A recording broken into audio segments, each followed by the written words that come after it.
Domingo, 14 horas. Decidi fazer uma visita surpresa para minha filha Clara. Não imaginava que encontraria marcas roxas no braço dela e um genro que não conseguia me olhar nos olhos. 23 anos criando ela sozinho depois que a Márcia morreu. E agora eu estava vendo sinais que todo pai teme descobrir. Hematomas que ela tentava esconder com a manga da blusa. Mauro, meu genro, tremia as mãos quando me cumprimentou. Suava frio numa tarde de inverno. E Clara, minha menina, inventava desculpas que não colavam. O que eu fiz a partir daquela tarde mudaria nossas vidas para sempre. Porque um pai que ama não fica de braços cruzados quando vê sinais de que sua filha está sofrendo. Durante 3 meses, montei um plano silencioso. Coletei evidências, busquei ajuda legal, preparei cada detalhe.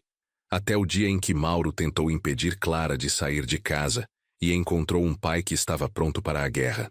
Esta é a história de como um homem de 58 anos enfrentou o demônio que machucava sua filha e provou que amor de pai não tem limites.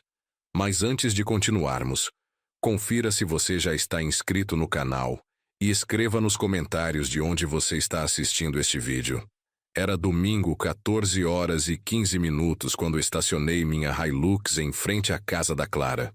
São Bernardo do Campo estava nublado, com aquele frio típico de julho que faz a gente querer ficar debaixo do cobertor tomando café. Mas eu tinha decidido fazer uma visita surpresa para minha filha. 23 anos criando ela sozinho, depois que a Márcia morreu de câncer. 23 anos sendo pai e mãe ao mesmo tempo, trabalhando dupla jornada na metalúrgica para dar conta das contas. Clara sempre foi minha razão de viver, minha luz no fim do túnel quando tudo parecia escuro demais. Ela se casou há 2 anos com o Mauro, empresário, dono de uma loja de móveis no centro da cidade. Carro do ano, roupa cara, jeito de quem tem dinheiro. Mas desde o começo, alguma coisa nele me incomodava. Talvez fosse a forma como falava com a Clara, sempre meio ríspido. Ou como ele mudava de assunto quando eu perguntava sobre o trabalho dele. Toquei a campainha e esperei. Clara abriu a porta usando uma blusa de manga comprida, mesmo no calor abafado da casa. Sorriu, mas não chegou até os olhos. Oi, pai, que surpresa! Ela me abraçou, mas foi um abraço rápido, meio forçado. Oi, minha filha. Estava passando aqui perto e resolvi dar um alô. Posso entrar?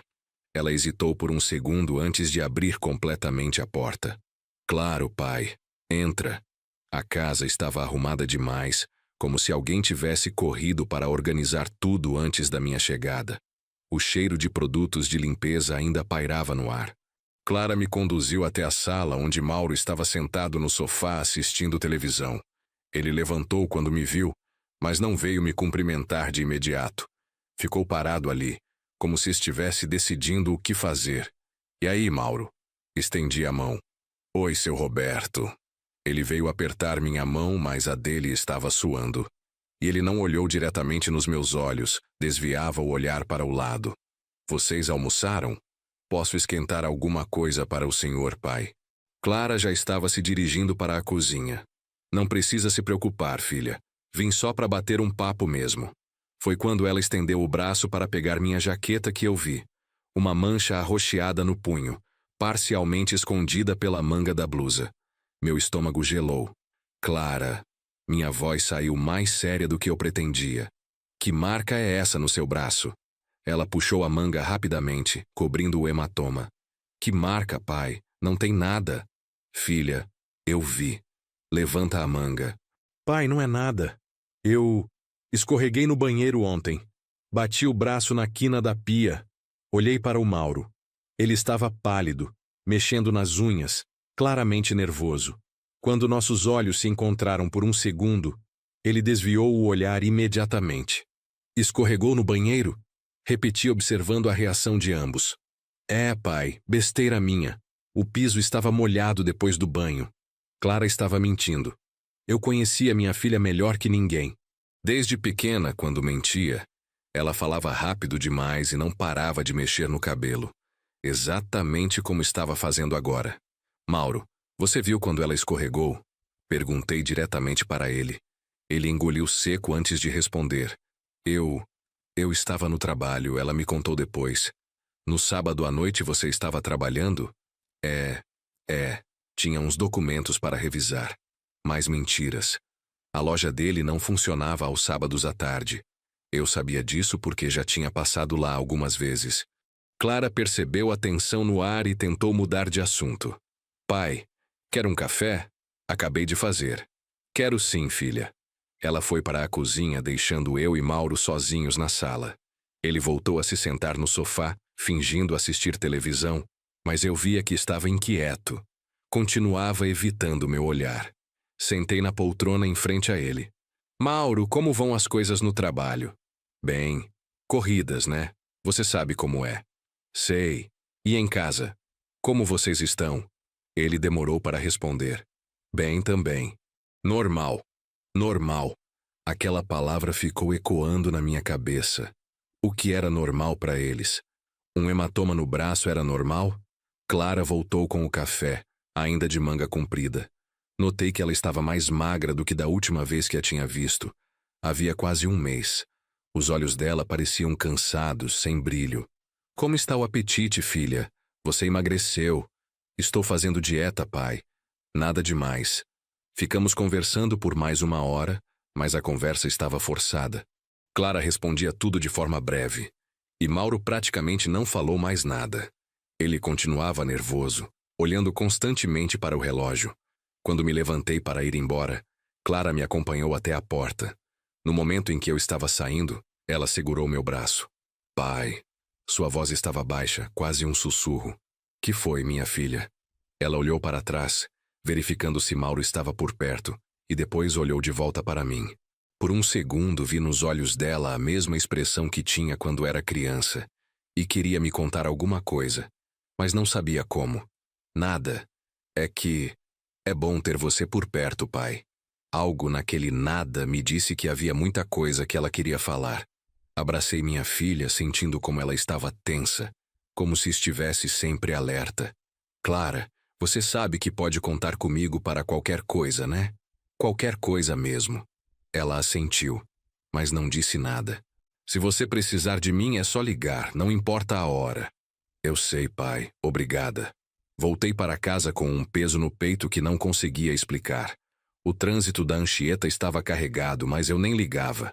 Minha cabeça estava focada naquele hematoma, na forma como Clara tinha puxado a manga, na nervosismo do Mauro. Chegando em casa, liguei o computador e pesquisei sobre sinais de violência doméstica. O que li me deixou ainda mais preocupado. Hematomas em lugares que podem ser cobertos pela roupa. Emagrecimento. Isolamento da família. Parceiro controlador que evita contato visual com familiares. Todos os sinais estavam lá. Peguei meu celular e liguei para a Clara. Tocou várias vezes antes dela atender. Oi, pai.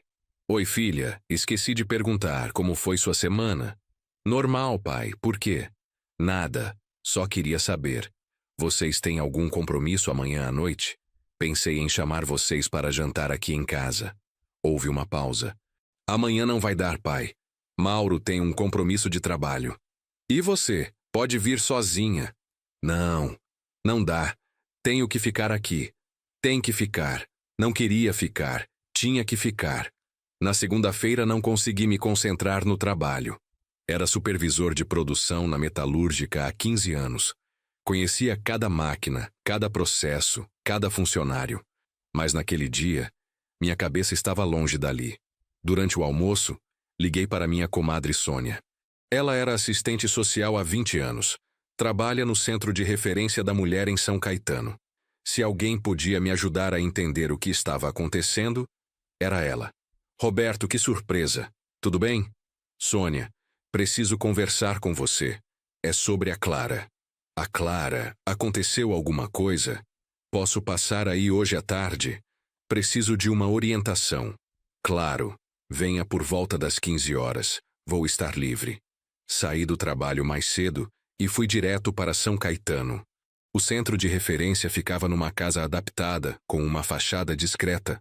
Sônia me recebeu numa salinha simples, com uma mesa, 2 cadeiras e alguns cartazes sobre direitos da mulher nas paredes.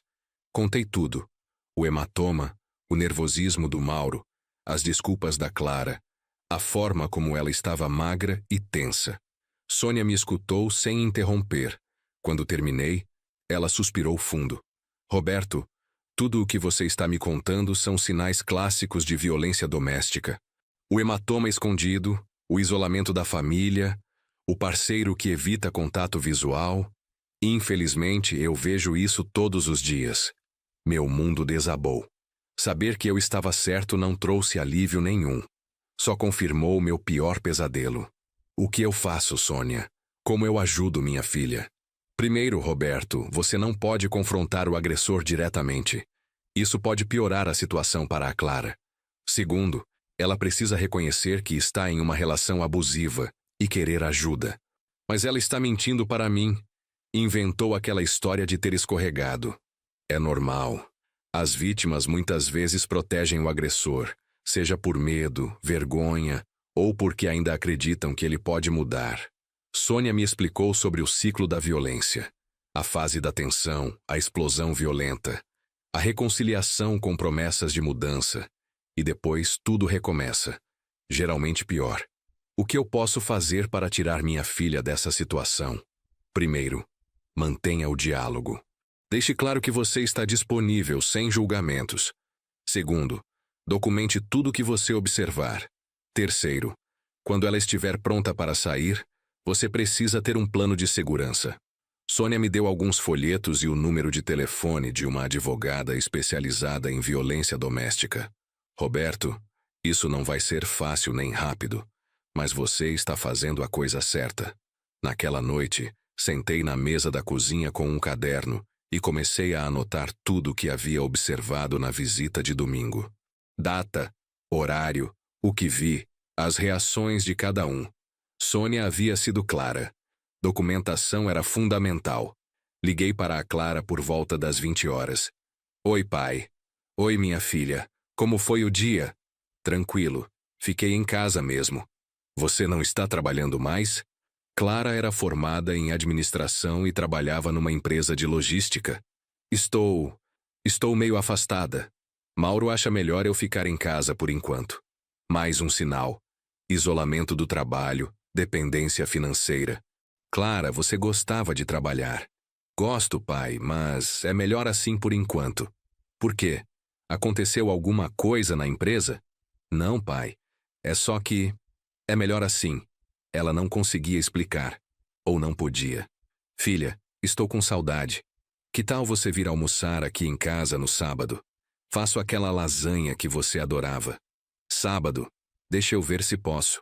Claro que pode. É só você. Um almoço de pai e filha. Vou tentar, pai. Tentativa. Não era mais uma certeza. Minha filha tinha que pedir permissão para almoçar com o próprio pai. Na terça-feira, passei em frente à casa deles 2 vezes. Uma de manhã, indo para o trabalho, e outra à noite, voltando. A casa estava sempre com as cortinas fechadas. Na quarta-feira, liguei para a advogada que a Sônia havia recomendado, doutora Fernanda Oliveira. Marquei uma consulta para sexta-feira. O escritório dela ficava no centro de Santo André, numa sala pequena, mas organizada. Ela era uma mulher de uns 40 anos, cabelos pretos presos, óculos de grau e um jeito direto de falar. Senhor Roberto, a Sônia me explicou um pouco da situação. O senhor pode me contar com detalhes? Repeti toda a história mostrando as anotações que havia feito no caderno. O senhor fez certo em documentar tudo, mas preciso ser direta. Enquanto sua filha não fizer uma denúncia formal ou não pedir uma medida protetiva, não há muito que possamos fazer legalmente. Então eu tenho que ficar esperando ela apanhar mais? Não é isso. O que o senhor pode fazer é se preparar para quando ela decidir sair. Vou explicar quais são os direitos dela, que tipo de proteção legal existe, como funciona o processo. Doutora Fernanda me explicou sobre a Lei Maria da Penha, sobre medidas protetivas de urgência, sobre como funciona uma denúncia de violência doméstica. Se sua filha decidir sair de casa, ela pode pedir uma medida protetiva. Isso obriga o agressor a manter distância, não frequentar determinados lugares, às vezes até mesmo sair de casa. E se ele não respeitar? Aí é crime de desobediência, e ele pode ser preso. Ela me deu uma lista de documentos que seria importante Clara ter em mão se decidisse sair. RG, CPF, cartão do SUS, comprovante de residência, fotos dos hematomas se houver. Senhor Roberto, uma pergunta delicada. O senhor acredita que sua filha esteja em risco de vida? A pergunta me gelou. Eu não sei, espero que não, porque se estivermos falando de risco de feminicídio, a estratégia muda. A prioridade passa a ser tirar ela de lá o mais rápido possível. Feminicídio. A palavra ficou ecoando na minha cabeça durante todo o caminho de volta para casa. Na quinta-feira, Clara não atendeu minhas ligações. Liguei 3 vezes durante o dia, sempre caía na caixa postal. À noite tentei novamente. Oi, pai. A voz dela estava diferente, mais baixa. Clara, tentei ligar para você hoje mais cedo. Eu. Estava ocupada. Com o quê? Coisas de casa, pai. Filha, você está bem? Sua voz está estranha. Estou bem, pai. Só um pouco cansada. E o Mauro? O Mauro está bem também. Sempre as mesmas respostas vagas. Tudo bem, tudo normal, tudo tranquilo. Como se ela estivesse lendo de um roteiro. Clara, sobre o almoço de sábado. Pai, não vai dar. Mauro marcou um compromisso. Mas o compromisso é seu e dele. Você não pode vir sozinha. Não posso deixar ele sozinho, pai. Não posso deixar ele sozinho. Como se fosse obrigação dela estar sempre disponível para ele. Tudo bem, filha. Fica para outra vez, então. Obrigada por entender, pai. Depois que desliguei, fiquei pensando na mudança no tom de voz dela.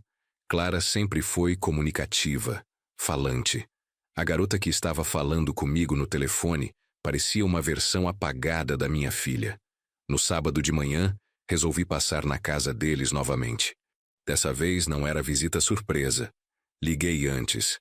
Clara, estou passando aí para deixar umas frutas que comprei na feira. Sua mãe adorava essa manga, lembrei de você. Pai, agora não é uma boa hora. Filha, é só deixar as frutas. Não preciso nem entrar. Houve uma pausa. Ouvi vozes no fundo como se ela estivesse falando com alguém de mão no telefone. Tá bom, pai. Mas só rapidinho. Quando cheguei lá, Clara abriu apenas uma fresta da porta. Estava usando um suéter grosso, mesmo com o sol forte da manhã. Obrigada pelas frutas, pai. Ela estendeu a mão para pegar a sacola, mas a manga do suéter subiu um pouco. Vi outra marca, dessa vez no punho, mais escura que a anterior. Clara, minha voz saiu firme. Levanta a manga desse suéter. Pai, por favor, levanta a manga, agora. Ela olhou para trás, nervosa, e depois voltou os olhos para mim. Lentamente puxou a manga para cima. Além do hematoma no punho, tinha uma marca vermelha no antebraço como se fosse de dedos apertando. Meu sangue ferveu. Quem foi que fez isso em você?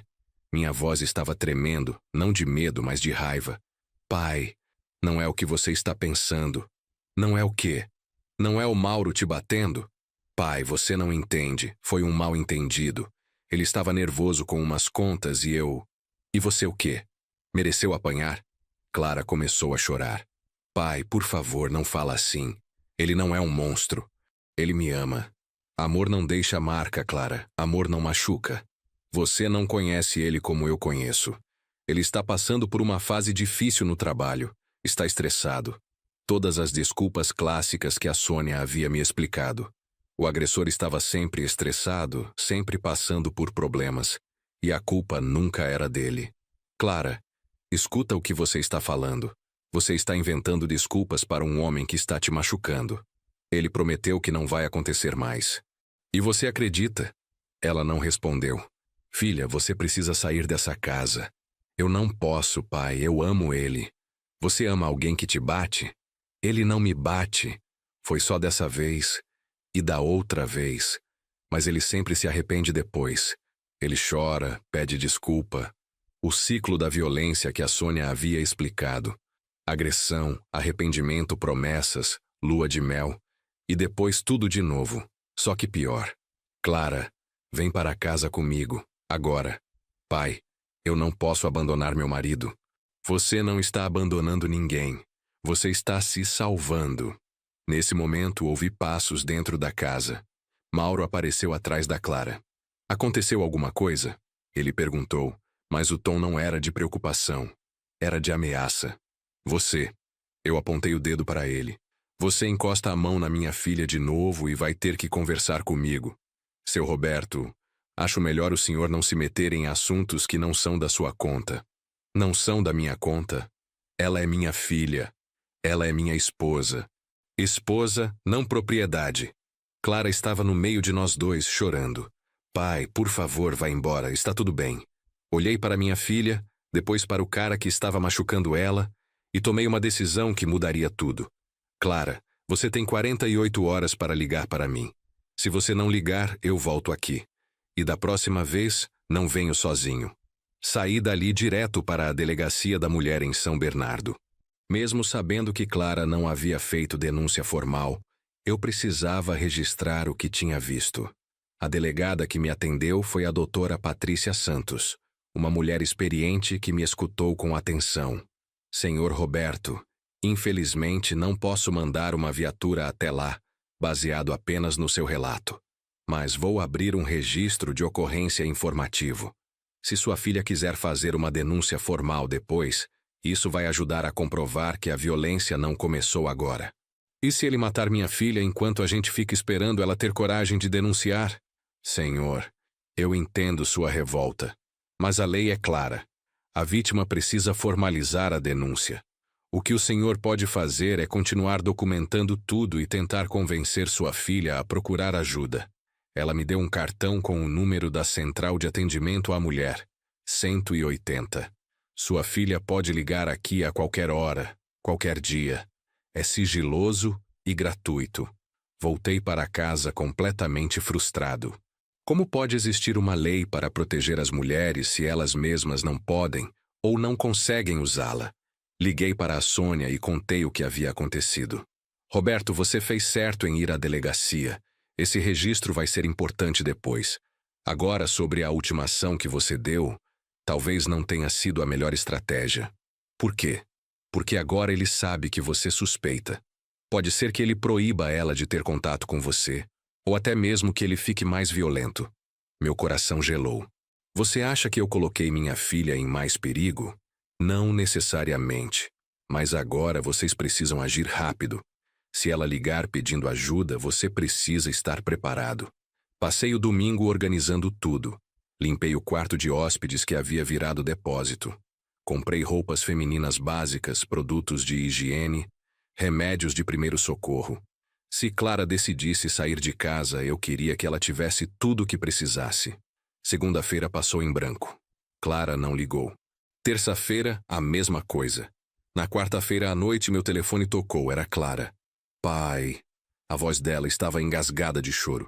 Clara, filha, onde você está? Estou em casa, mas...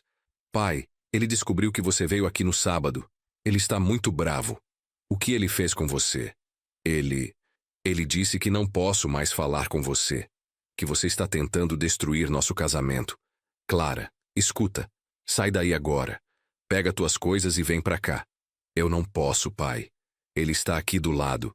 Ele disse que se eu tentar sair, ele... A ligação caiu. Liguei de volta imediatamente. O telefone chamou. Ninguém atendeu. Às 3 da manhã eu estava acordado, caminhando pela casa. Havia ligado para Clara mais 20 vezes. Todas as chamadas caíam direto na caixa postal. Ou o telefone estava desligado, ou Mauro tinha tirado dela. Às 7 da manhã, não aguentei mais. Me arrumei e fui para a casa deles. Precisava ver se minha filha estava bem. Toquei a campainha várias vezes. Ninguém atendeu. O carro do Mauro não estava na garagem. Resolvi dar uma volta no quarteirão para ver se alguém estava em casa. Quando passei pela segunda vez, vi uma vizinha regando as plantas no jardim. Bom dia, cumprimentei. Bom dia. Desculpe incomodar, sou o pai da Clara, ali da casa número 15. A senhora sabe se eles estão em casa? Tentei tocar a campainha. A mulher olhou para os lados como se quisesse ter certeza de que ninguém estava ouvindo. O senhor é o pai da Clara mesmo? Sou, por quê? Ela se aproximou da cerca. Olha, eu não gosto de me meter na vida dos outros, mas ontem à noite teve uma discussão muito feia lá. Meu coração disparou. Que tipo de discussão? O homem gritando muito, ela chorando. Depois ficou tudo quieto de repente, sabe? A senhora viu se eles saíram hoje? Vi ele sair cedo, sozinho. Ela não vi. Obrigado, senhora. Voltei para o carro e liguei para a doutora Patrícia na delegacia da mulher. Doutora, é Roberto Santos. Estive aí na segunda registrando o caso da minha filha. Ela ligou ontem à noite pedindo ajuda e a ligação caiu. Hoje ela não atende o telefone e o vizinho disse que houve uma briga feia na casa ontem. Senhor Roberto, posso mandar uma viatura até lá para verificar se está tudo bem. Mas será apenas uma verificação de bem-estar, entende? Pode ser qualquer coisa. Só preciso saber se minha filha está viva. 1 hora depois, eu estava na frente da casa esperando a viatura chegar. Quando os policiais tocaram a campainha, Clara apareceu na janela. Ela acenou que estava tudo bem, mas eu consegui ver que ela estava com óculos escuros dentro de casa. O policial veio conversar comigo. Senhor, sua filha disse que está tudo bem. Não posso obrigá-la a abrir a porta. Ela estava com óculos escuros dentro de casa. Vi. Mas ela disse que estava com dor de cabeça. Sargento, minha filha está apanhando do marido. Eu sei que vocês não podem fazer nada se ela não denunciar. Mas pelo amor de Deus, não podem pelo menos conversar com ela? O policial pensou um momento. Posso tentar, mas se ela disser que não quer conversar, não posso insistir. Ele voltou até a porta. Conversaram alguns minutos. Clara balançou a cabeça que não várias vezes. O policial voltou. Senhor, ela não quer conversar. Disse que está tudo bem e que o senhor está preocupado sem motivo. Fiquei ali parado, vendo a viatura ir embora. Minha filha estava a 20 metros de distância, atrás daquela porta, possivelmente machucada, e eu não podia fazer nada. Naquela tarde, voltei ao escritório da doutora Fernanda. Contei sobre a ligação da Clara, sobre a visita da polícia, sobre os óculos escuros. Doutor Fernanda, não dá para fazer uma denúncia em nome dela? Como pai? Não, senhor Roberto. A denúncia por violência doméstica tem que partir da vítima. É um direito personalíssimo. Então eu tenho que assistir minha filha morrer? Não. Vamos pensar em outras estratégias. Primeiro, você pode pedir para amigos próximos dela tentarem contato. Às vezes a vítima se abre com pessoas que não são da família. Segundo, podemos tentar uma abordagem indireta. Como assim indireta? Se você conseguir provas de que ele está cometendo outros crimes, sonegação fiscal, fraude, qualquer coisa, conseguimos uma busca e apreensão na casa. Durante a busca, os policiais podem verificar o estado da sua filha. Era uma possibilidade. Como eu conseguiria essas provas? Você disse que ele tem uma loja de móveis. Já reparou se tudo está regular? Notas fiscais, alvará de funcionamento, essas coisas? Nunca prestei atenção. Então vamos prestar. Também preciso que você comece a gravar todas as conversas que tiver com sua filha. Se ela confessar a violência numa ligação, isso pode servir como prova. Doutora, Fernanda me explicou como usar o gravador do celular durante as chamadas. É legal gravar conversa quando você é um dos participantes. Pode ser usado em processo. Saí do escritório com uma nova estratégia, mas o peso no peito continuava. Quantos dias minha filha conseguiria resistir? Na quinta-feira passei na frente da loja do Mauro. Móveis Mauro. Qualidade e preço justo, estava escrito na fachada. O lugar parecia movimento com alguns clientes dentro. Estacionei do outro lado da rua e observei. Mauro estava atendendo um casal, mostrando uns sofás. Parecia o vendedor perfeito. Sorridente, educado, prestativo. Ninguém imaginaria que esse mesmo homem batia na esposa em casa. Entrei na loja se fazendo de interessado em comprar uma mesa de jantar. Boa tarde, posso ajudá-lo? Uma vendedora jovem veio me atender. Boa tarde, estou procurando uma mesa para 6 pessoas. Perfeito, temos várias opções. O senhor quer ver? Enquanto ela me mostrava as mesas, eu observava a loja. Tudo parecia normal, mas notei uma coisa. Não tinha máquina de cartão visível. E a gaveta do caixa estava sempre aberta, com muito dinheiro dentro. Vocês aceitam cartão? Aceitamos, mas o dinheiro sempre é melhor, né? Ela piscou. Dá para fazer um desconto maior. Pagamento só em dinheiro para fugir dos impostos. Era um começo. E nota fiscal? Claro, a nota sai certinho. Mas ela não ofereceu emitir uma nota no momento. Pedi para pensar sobre a compra e saí. Aquela noite liguei para Clara novamente. Dessa vez ela atendeu. Oi, pai. A voz dela estava cansada. Clara, filha, como você está? Estou bem, pai. Por que você não atendeu minhas ligações nos últimos dias? Estava ocupada. Com o quê? Uma pausa. Coisas de casa. Ativei o gravador do celular. Clara, eu vi você na janela ontem quando a polícia passou aí. Por que você estava de óculos escuros dentro de casa? Eu estava com dor de cabeça. Dor de cabeça ou hematoma no olho? Ouvi ela suspirar. Pai, por favor. Clara, me responde. O Mauro bateu em você? Silêncio longo. Clara. Pai, eu não posso conversar sobre isso agora. Por que não pode? Por quê? Porque ele pode ouvir. Ele está aí perto? Está. Meu sangue gelou. Mauro estava controlando até as ligações dela. Clara, escuta bem o que eu vou falar. Amanhã, às 2 da tarde, vou estar na padaria do seu Joaquim, aquela perto do mercado onde você fazia compra. Se você conseguir sair de casa, me encontra lá. Pai, eu não sei se consigo. Filha, pelo amor de Deus, você precisa confiar em mim. A ligação foi cortada abruptamente. Sexta-feira, 2 da tarde em ponto, eu estava na padaria do seu Joaquim. Pedi um café e sentei numa mesa perto da janela, de onde podia ver a rua. 2h30, nada de Clara. 3 horas, nada. Às 3h15 vi ela chegando. Andava rápido, olhando para todos os lados como se estivesse fugindo de alguém. Quando entrou na padaria, vi que estava com uma blusa de manga comprida e uma calça jeans. Mesmo com as roupas, dava para notar que ela havia emagrecido ainda mais. Pai. Ela se sentou na minha frente. Clara, minha filha. Segurei as mãos dela por cima da mesa. Estavam geladas e tremiam.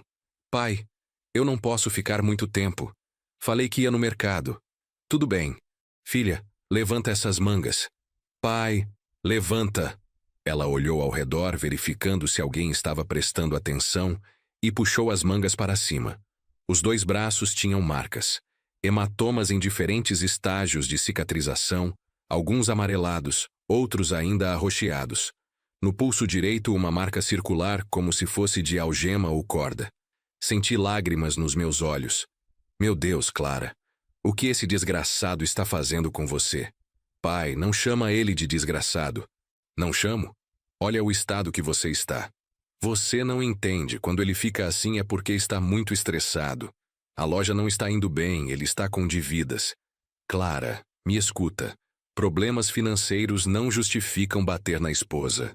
Ele não me bate, pai. Ele às vezes perde o controle. Perder o controle é dar um grito, quebrar um copo. Isso que ele está fazendo com você é espancamento. Clara começou a chorar. Pai, eu não sei o que fazer. Eu já tentei ir embora 2 vezes, mas ele sempre me encontra. Ele disse que se eu sair de casa, ele vai me matar. Ele falou isso? Falou. E disse que ia matar você também se descobrisse que você está me ajudando. Meu sangue gelou. Mauro havia ameaçado matar nós 2. Clara, você precisa fazer uma denúncia na polícia. Eu não posso, pai. Ele conhece um monte de gente. Disse que tem amigos na polícia que ninguém vai acreditar em mim. Isso é mentira. A polícia vai sim acreditar em você. E se não acreditar? E se ele cumprir a ameaça? Segurei as mãos dela com mais força. Clara, escuta. Seu pai não vai deixar nada acontecer com você. Mas você precisa confiar em mim. Filha, vou te fazer uma pergunta e quero que você responda com sinceridade. Você quer sair dessa situação? Clara me olhou nos olhos pela primeira vez em muito tempo. Quero, pai. Eu quero muito. Mas tenho medo. Medo de quê? Medo dele me achar. Medo dele fazer mal para você. Medo de não conseguir recomeçar. Clara, você tem 25 anos. Tem uma profissão, tem família que te ama. Você vai conseguir recomeçar sim. Peguei um guardanapo e anotei alguns telefones. Isso aqui é o número da Central de Atendimento à Mulher. Você pode ligar de qualquer telefone até de orelhão. É gratuito e sigiloso. Pai, esse outro é o número da doutora Fernanda, uma advogada especializada em violência doméstica. Ela vai te orientar sobre seus direitos. Clara pegou o papel e guardou no bolso da calça. E esse último é o número de uma amiga minha, a Sônia. Ela trabalha no Centro de Referência da Mulher. Ela pode te ajudar com abrigo temporário se você precisar. Abrigo? Clara, quando uma mulher sai de uma relação violenta, às vezes é preciso ficar num lugar seguro até conseguir uma medida protetiva da justiça. Tipo uma casa de apoio. Isso, um lugar onde ele não pode te encontrar. Clara ficou pensativa.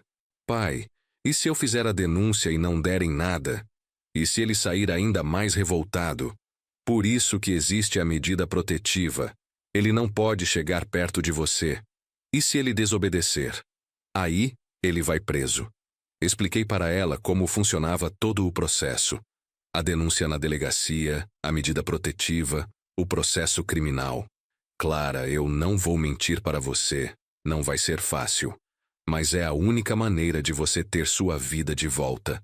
Ela limpou as lágrimas com as costas da mão. Pai, você acredita que eu consigo?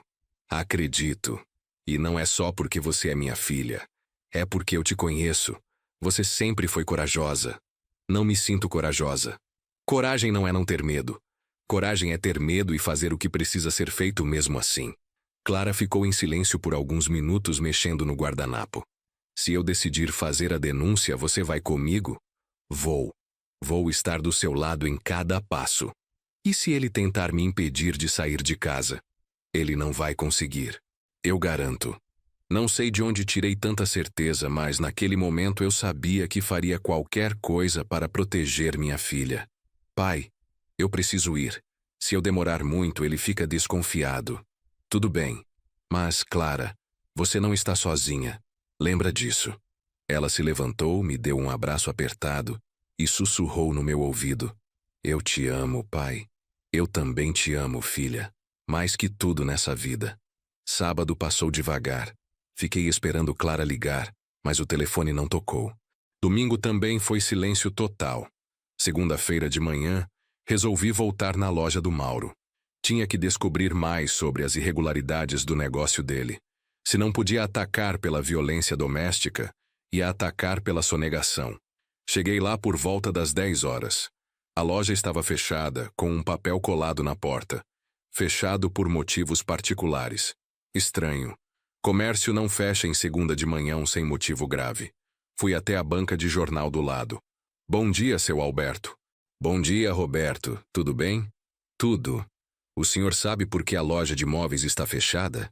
Ah, o rapaz passou aqui ontem e disse que ia viajar uns dias. Negócios da família, ele falou. Viajar? Que negócios da família? Ele estava sozinho? Não, estava com a esposa. Ela parecia meio abatida, sabe? Até comentei com a minha mulher. Meu coração disparou. Mauro havia tirado Clara da cidade. Corri de volta para o carro e liguei para o número dela. Caiu direto na caixa postal. Liguei mais 5 vezes. Sempre a mesma coisa. Fui direto para a casa deles. Toquei a campainha, bati na porta, nada. Todas as janelas estavam com as cortinas fechadas. Contornei a casa para ver se havia algum sinal de vida. No quintal dos fundos, vi que a porta da cozinha estava entreaberta, balançando com o vento. Empurrei o portão lateral. Estava aberto. Clara! Clara! Gritei do quintal. Nenhuma resposta. A porta da cozinha realmente estava destrancada. Entrei. Clara! Mauro! Tem alguém em casa? A casa estava num silêncio sepulcral. Fui até a sala. Os móveis estavam todos lá, mas tinha uma coisa estranha. Não havia objetos pessoais. Nenhuma foto, nenhum adorno, nenhuma lembrança. Subi para os quartos. O armário do quarto principal estava vazio. Gavetas abertas, cabides vazios no guarda-roupa. No banheiro, nenhum produto de higiene feminino. Eles haviam fugido, e eu tinha certeza de que Clara não havia ido por vontade própria. Desci correndo e liguei para a doutora Patrícia na delegacia. Doutora, é Roberto Santos. Minha filha sumiu.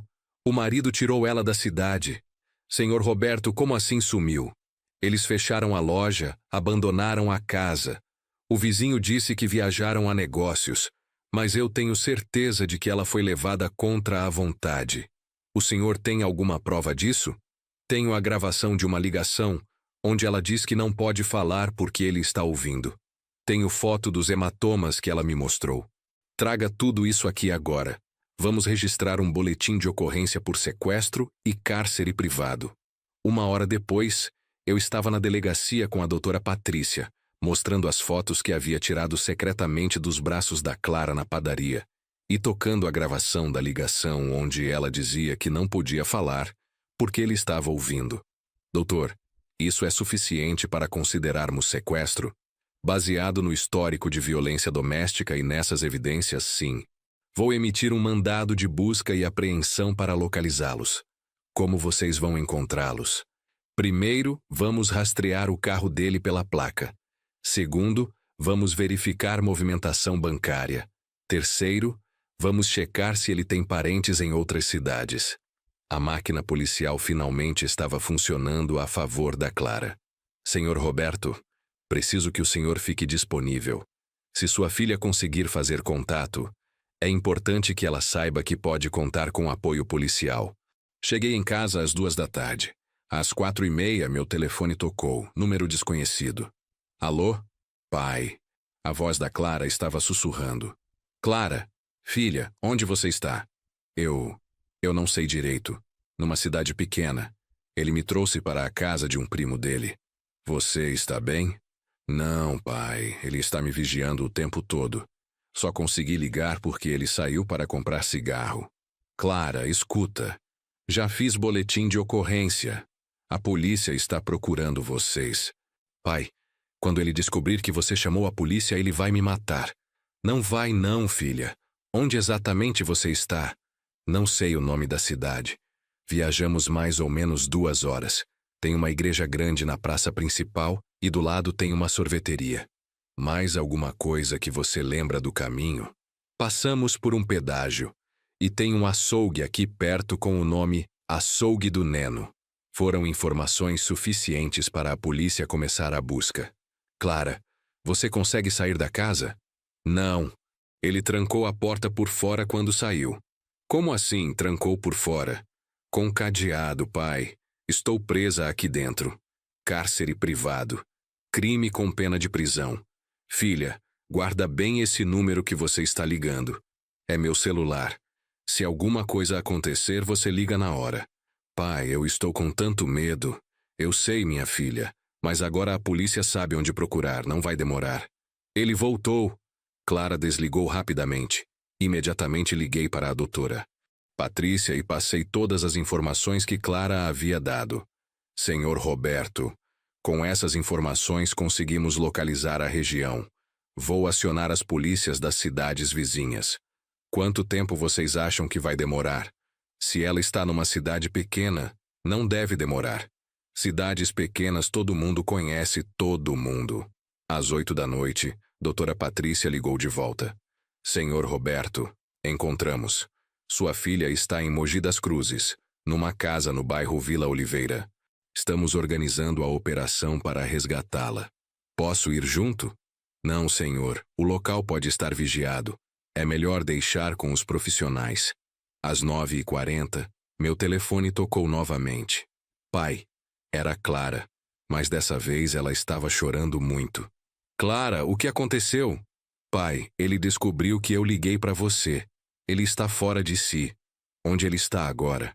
Saiu de novo, mas antes de sair, ele me bateu muito, pai. Filha, aguenta firme. A polícia está indo aí. Pai, se eles não chegarem a tempo, ele disse que vai me matar e depois se matar. Isso não vai acontecer, Clara. Pai, se alguma coisa acontecer comigo, eu quero que você saiba que eu te amo muito e que você foi o melhor pai do mundo. Clara, não fala assim. Não vai acontecer nada com você. Pai, ele voltou. Estou ouvindo o carro. Clara, esconde o telefone e não desliga. Deixa a ligação aberta para eu ouvir o que está acontecendo. Ouvi barulhos do outro lado da linha. Porta batendo, passos pesados. Onde você estava? A voz do Mauro, alterada, provavelmente bêbado.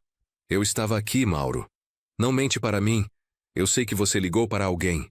Não liguei para ninguém. Um barulho de tapa. Clara gritou. Fala a verdade. Para quem você ligou? Para ninguém, Mauro, para ninguém. Outro barulho de pancada. Você ligou para seu pai, eu tenho certeza. Não liguei, Mauro. Por favor, para de me bater. Seu pai chamou a polícia. Você contou para ele onde a gente estava. Mais barulhos de pancadas. Clara chorando. Eu estava desesperado, ouvindo minha filha apanhar pelo telefone e sem poder fazer nada. Até que ouvi um barulho diferente, como se fosse uma sirene longe. Que barulho é esse? Mauro perguntou, claramente nervoso. Não sei, Mauro. O barulho da sirene foi ficando mais alto. É polícia! É polícia! Mauro gritou. Sua vagabunda, você entregou a gente! Ouvi mais pancadas, Clara gritando de dor. Polícia, abram a porta! Uma voz masculina gritou do lado de fora. Não abro, sai fora! Mauro respondeu. Senhor, estamos com mandado de busca e apreensão. Abra a porta ou vamos derrubar. Se vocês entrarem aqui, eu mato ela. Meu coração parou. Mauro, calma. Ouvi a voz de Clara tentando acalmar ele.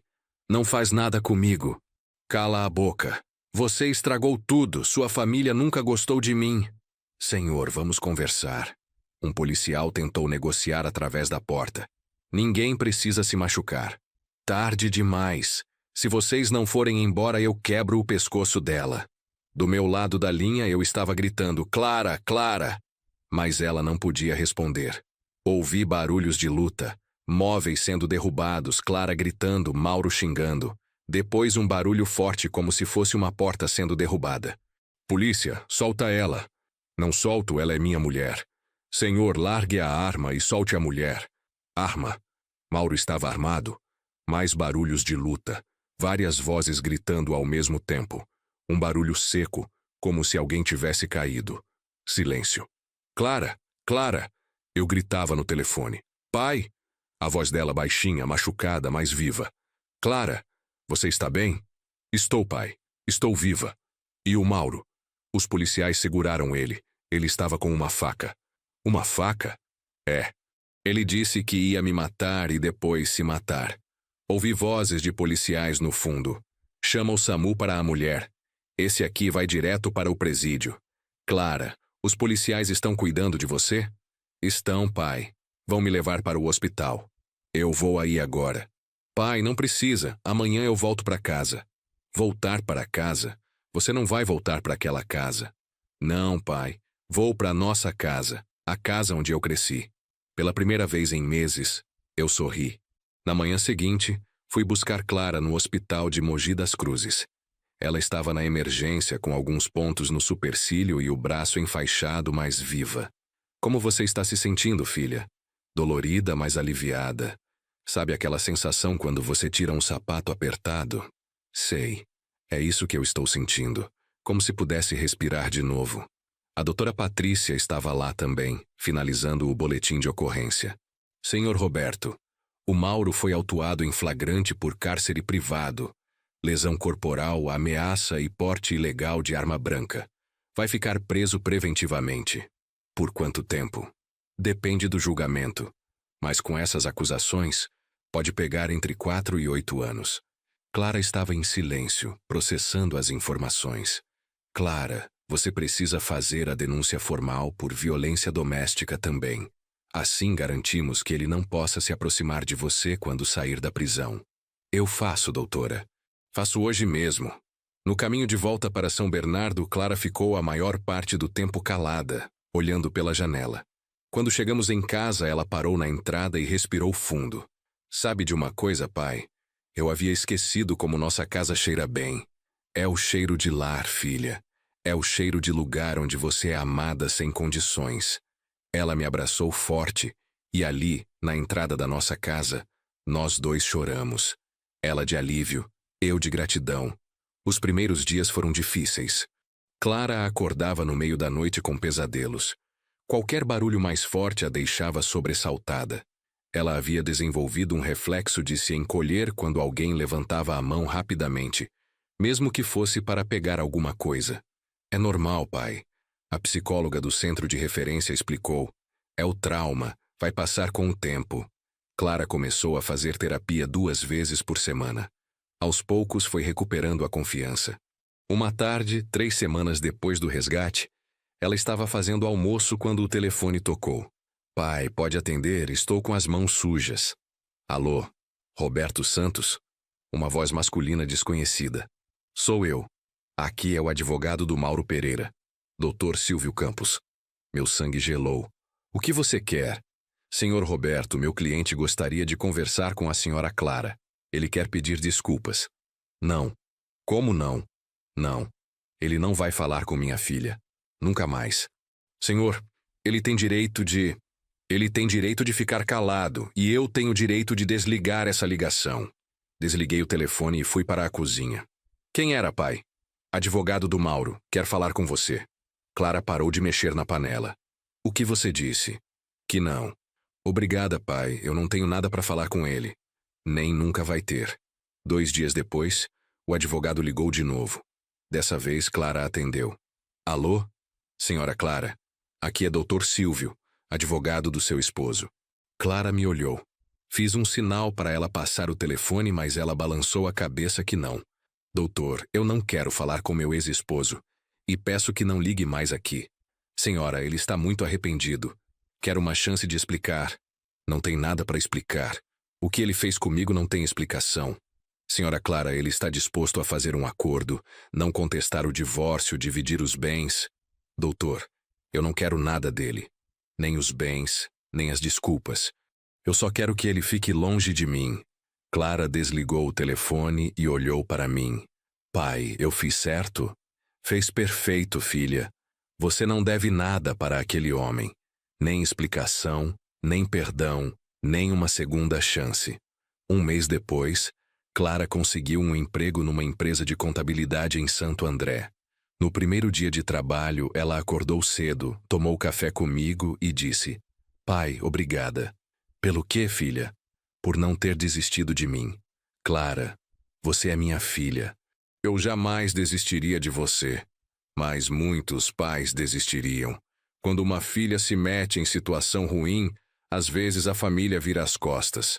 Pois a nossa família não é assim. Nossa família protege quem precisa ser protegido. À noite, quando ela voltou do trabalho, estava radiante. Pai, foi maravilhoso. O pessoal é super legal, o trabalho é interessante e o melhor, ninguém me controla. Ninguém fica perguntando onde eu estou a cada minuto. Ver Clara recuperando a alegria foi a maior recompensa que eu poderia ter. 3 meses depois do resgate, recebemos a notícia de que Mauro havia sido condenado a 6 anos de prisão. Além disso, Clara conseguiu uma medida protetiva que o proibia de se aproximar dela por 15 anos. Pai, finalmente acabou. Acabou sim, filha. Naquela noite, Clara fez jantar para nós 2. Lasanha, a mesma receita que a mãe dela fazia. Sabe, pai, eu aprendi uma coisa importante nesses meses. O quê? Que amor de verdade não machuca. Amor de verdade protege. E você aprendeu isso aonde? Com você, vendo como você me protegeu, mesmo quando eu não queria ser protegida. Ficamos em silêncio por alguns minutos, comendo e curtindo a paz da nossa casa. Pai, posso te fazer uma pergunta? Claro. Quando você viu os primeiros hematomas, por que não fez um escândalo? Por que não foi lá brigar com ele na hora? Porque eu sabia que se fizesse isso, ele ia descontar em você depois. Então você planejou tudo desde o começo? Não exatamente. Eu sabia que confronto direto só ia piorar as coisas para você. Tinha que ser estratégico, tinha que ser inteligente. Clara assentiu, cortando outro pedaço da lasanha. Pai, tem uma coisa que eu nunca te contei. O quê? Aquela primeira vez que você viu o hematoma no meu braço, não foi a primeira vez que ele me bateu. Meu garfo parou no ar. Como assim? Já fazia uns 6 meses que estava acontecendo. Mas sempre em lugares que não apareciam. Barriga, costas, pernas. Lugares que a roupa cobria. Senti uma raiva velha voltando, mas me controlei. Por que você não me contou antes? Vergonha, pai. Vergonha de admitir que tinha escolhido o homem errado. Vergonha de admitir que estava apanhando. E medo também. Medo de quê? Medo de você fazer exatamente o que fez. De você não descansar até me tirar de lá. E isso te assustava? Clara sorriu pela primeira vez na conversa. Não assustava. Mas eu sabia que se você soubesse, não ia ter volta.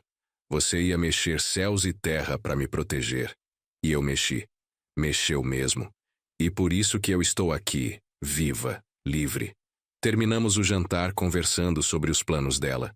Queria fazer uma especialização em contabilidade pública. Talvez prestar concurso. Queria viajar, conhecer lugares que nunca tinha visto. Queria, acima de tudo, viver sem medo. Pai, posso te perguntar uma coisa? Sempre. Como você aguentou ver os hematomas em mim e não sair quebrando tudo? Respirei fundo antes de responder. Porque quebrar tudo no desespero não ia salvar você. Ia satisfazer minha raiva, mas não ia resolver seu problema. Deve ter sido difícil.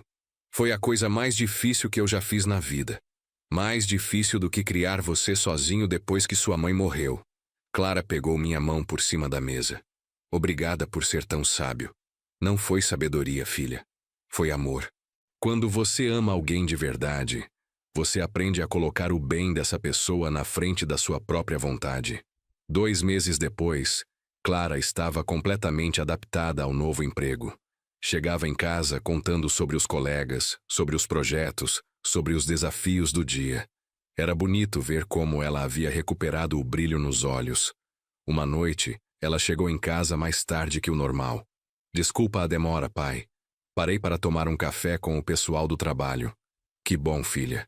É importante você socializar. Na verdade, não foi bem com o pessoal todo. Olhei para ela esperando explicação. Foi só com o Ricardo. Ricardo? O supervisor do setor financeiro. A gente tem conversado bastante nos últimos dias. Senti um aperto no peito. Não era ciúme, mas uma preocupação natural de pai. E como é esse Ricardo? É legal, pai. Gentil, respeitoso, divorciado, tem uma filha de 8 anos. Clara, pai, eu sei o que você está pensando. Mas Ricardo não é como o Mauro. Como você tem certeza? Ela parou de guardar a bolsa e me olhou sério. Porque quando eu contei para ele sobre o que passei, ele não quis me salvar. Ele não quis resolver minha vida. Ele só disse que eu era muito corajosa e que admirava minha força. Entendi a diferença imediatamente. Ele não quer te proteger. Ele reconhece que você já se protegeu sozinha. Exato. E sabe o que mais? Quando eu disse que não estava pronta para relacionamento ainda, ele respeitou. Disse que podíamos ser amigos pelo tempo que eu precisasse. E você? Como se sente em relação a ele? Confusa. Parte de mim quer conhecer ele melhor. Outra parte tem medo de me envolver com alguém de novo. É normal, filha. Você passou por um trauma. É natural ter receio. Pai, posso te pedir um conselho? Sempre. Como eu sei se estou pronta para confiar em alguém de novo? Pensei por um momento antes de responder. Clara, quando você estava com o Mauro, você tinha que pedir permissão para sair, para falar comigo, para trabalhar. Agora você está me pedindo conselho, mas a decisão é sua. Essa é a diferença. Não entendi. Você não está pedindo permissão. Você está pedindo opinião. Você sabe que no final, quem decide é você. Clara ficou pensativa. É verdade. Com o Mauro, eu pedi a permissão até para escolher a roupa que ia vestir. E agora? Agora eu escolho tudo sozinha. E quando tenho dúvida, converso com pessoas que me respeitam. Então você já tem sua resposta. Na semana seguinte, Clara me apresentou o Ricardo. Ele veio jantar em casa numa sexta-feira. Era um homem de uns 35 anos, altura média, jeito calmo. Cumprimentou-me com firmeza, olhou nos meus olhos quando falava. Durante o jantar, observei como ele interagia com Clara. Ouvia quando ela falava, não a interrompia. Quando discordava de algo, expunha seu ponto de vista sem desqualificar a opinião dela. Ricardo, Clara me disse que você tem uma filha. Tenho sim, senhor Roberto, a Júlia. Ela mora com a mãe, mas fico com ela nos fins de semana. Como é ser pai divorciado? Complicado, mas gratificante. O divórcio foi difícil, mas conseguimos manter um relacionamento civilizado por causa da Júlia. E sua ex-esposa? Como vocês se relacionam? Bem, respeitamos um ao outro como pais, mesmo não tendo dado certo como casal. Gostei da resposta. Um homem que consegue manter respeito pela ex-esposa provavelmente não seria violento com a atual. Depois do jantar, Clara foi fazer café e ficamos sozinhos na sala. Ricardo, posso ser direto com você? Claro, senhor Roberto. Minha filha passou por uma situação muito difícil. Ela foi vítima de violência doméstica. Eu sei, ela me contou. E como você se sente em relação a isso? Ricardo pensou antes de responder. Sinto admiração por ela ter conseguido sair. Sinto raiva do cara que fez isso com ela. E sinto orgulho de conhecer uma mulher tão forte. Você não sente pena dela? Pena? Não. Por que sentiria pena? Muitos homens sentiriam. Senhor Roberto, Clara não é uma vítima que precisa de pena. Ela é uma sobrevivente que merece respeito. Pela primeira vez desde que ele chegou, sorri. Você falou bonito, rapaz. Falei o que sinto de verdade. Clara voltou com o café e percebeu que o clima estava mais descontraído. Vocês dois estão conversando sobre o quê? Sobre futebol. Mentimos ao mesmo tempo. Ela riu, sabendo que estávamos mentindo, mas não insistiu no assunto. O jantar terminou bem. Ricardo se despediu educadamente, agradeceu pela comida e foi embora sem pressa de levar Clara junto. E então, pai, o que achou? Parece ser um bom rapaz. Só isso? Clara, ele te trata como igual. Isso já é muito. Alguns meses depois, Clara estava namorando sério o Ricardo. Eu os via juntos nos fins de semana, quando ele vinha em casa ou quando eles saíam para algum programa. A diferença do relacionamento anterior era gritante. Clara ria mais, falava mais, tinha opinião sobre tudo. Ricardo a escutava, às vezes concordava, às vezes discordava, mas sempre respeitava o que ela pensava. Um sábado à tarde, eles estavam assistindo televisão na sala quando o telefone tocou. Alô? Roberto Santos? Uma voz masculina desconhecida. Sou eu. Aqui é do presídio de Tremembé. O detento Mauro Pereira quer falar com o senhor. Meu sangue gelou. Olhei para Clara, que havia percebido minha expressão. Que é isso? Ela perguntou. Cobri o fone com a mão. É do presídio. O Mauro quer falar comigo. Clara ficou pálida. Ricardo pegou a mão dela.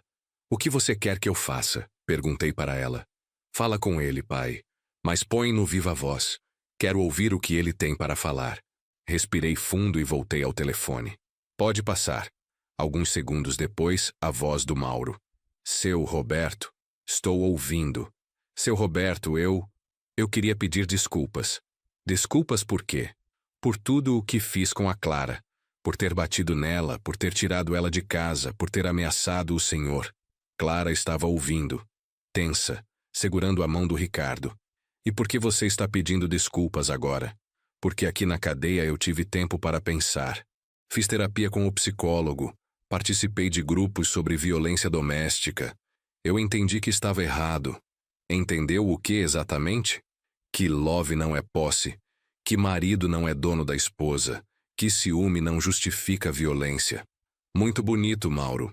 Você quer alguma coisa? Quero que a Clara me perdoe. Não para voltarmos, isso eu sei que não vai acontecer, mas para ela conseguir seguir em frente. Clara fez um sinal para eu passar o telefone para ela. Clara quer falar com você. Clara? A voz dele ficou esperançosa. Mauro! A voz dela estava firme, sem medo. Clara, eu sinto muito mesmo por tudo que fiz. Eu sei que você sente, mas isso não muda nada do que aconteceu. Eu sei, só quero que você saiba que eu mudei. Talvez você tenha mudado, Mauro. Espero que sim, por você. Mas eu não preciso do seu arrependimento para seguir em frente. Você já seguiu em frente? Clara olhou para Ricardo, que sorriu encorajadoramente. Já. Estou namorando um homem incrível. Tenho um trabalho que amo, moro com meu pai, sou feliz. Fico feliz por você, Clara. De verdade. Mauro, eu não te perdoo. O silêncio do outro lado da linha foi longo. Você não me perdoa? A voz dele estava quebrada. Não. E sabe por quê? Porque perdão é sobre libertação, e eu já me libertei. Eu não preciso te perdoar para ser feliz. Eu escolho não perdoar porque o que você fez comigo foi imperdoável. Clara, deixa eu terminar. Durante meses você me bateu, me humilhou, me isolou da minha família. Você me ameaçou de morte, me trancou em casa como se eu fosse um animal. Isso não tem perdão. Mas eu mudei. Você mudou para você, não para mim. Sua mudança não apaga o que você fez. Não apaga as noites que eu passei com medo, os hematomas que tive que esconder, as vezes que pensei que você ia me matar. Ricardo apertou a mão dela, dando apoio. Mauro, eu desejo que você seja uma pessoa melhor. Que não faça com nenhuma outra mulher o que fez comigo. Mas eu não vou fingir que está tudo bem para facilitar sua consciência. Então nunca vai me perdoar? Nunca. E estou em paz com isso.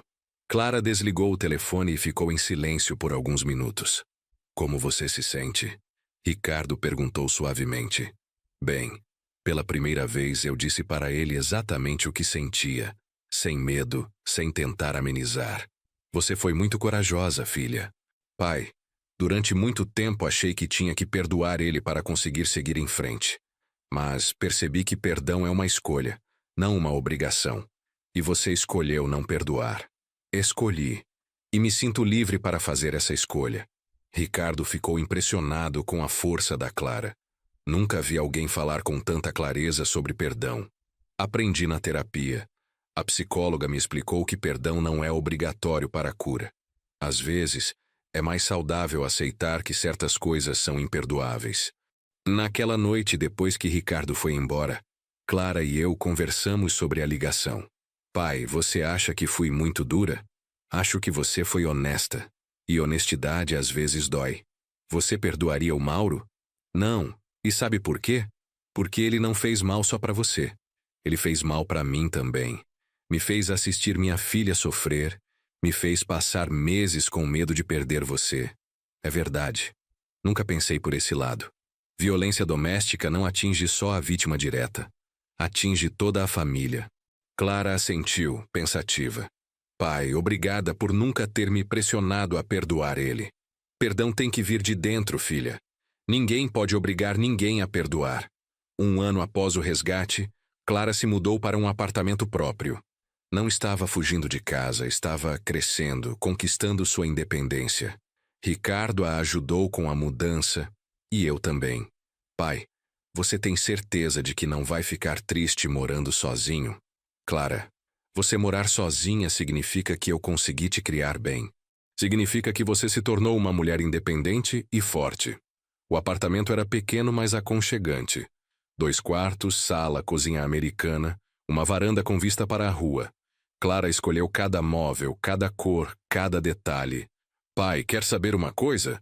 É a primeira vez na vida adulta que decoro uma casa do meu jeito, sem ter que pedir opinião de ninguém. Como é a sensação? Libertadora. Na casa do Mauro, tudo tinha que ser do jeito dele.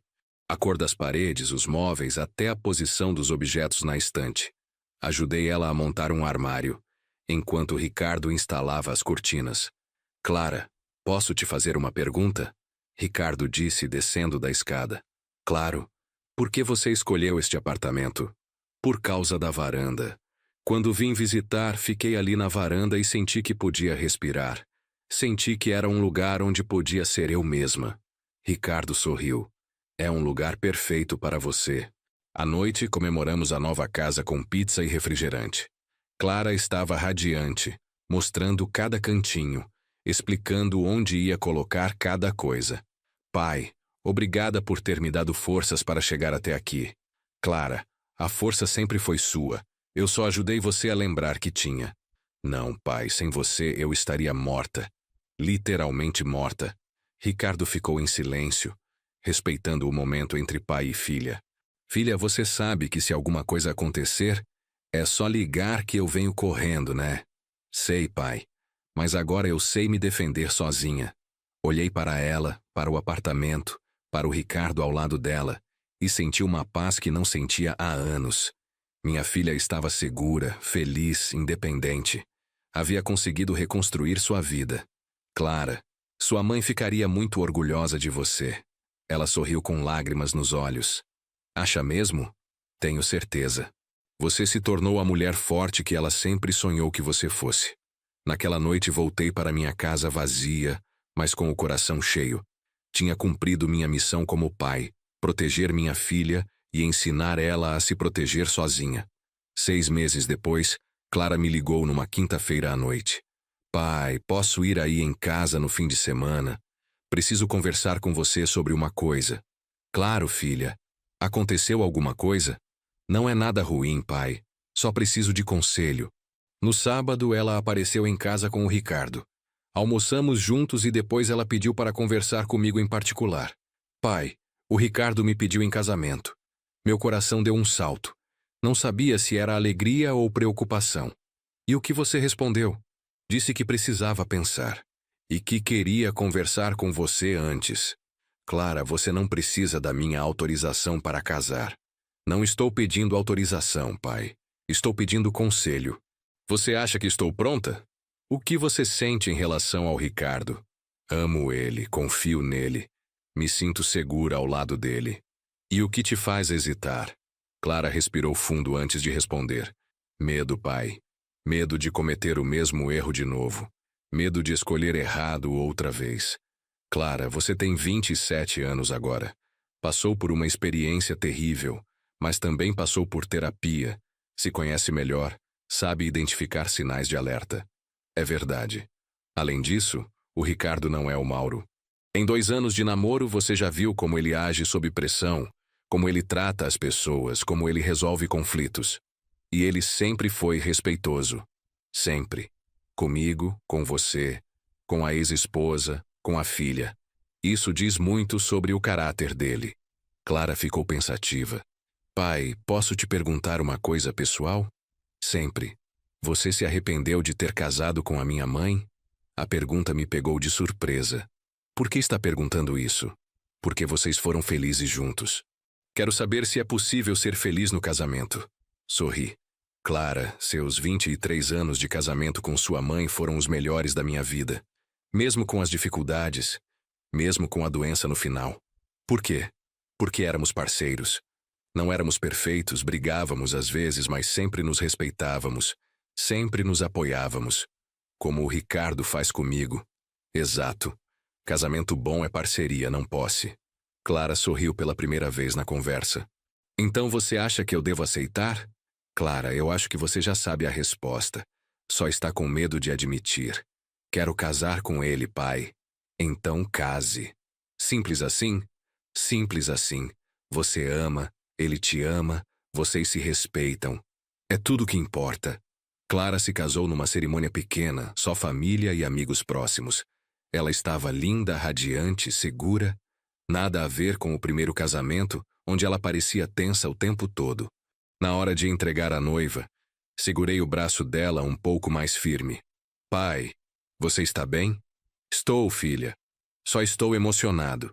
Pai, obrigada por tudo. Obrigada por quê? Por ter me salvado. Por ter me ensinado como o amor verdadeiro funciona.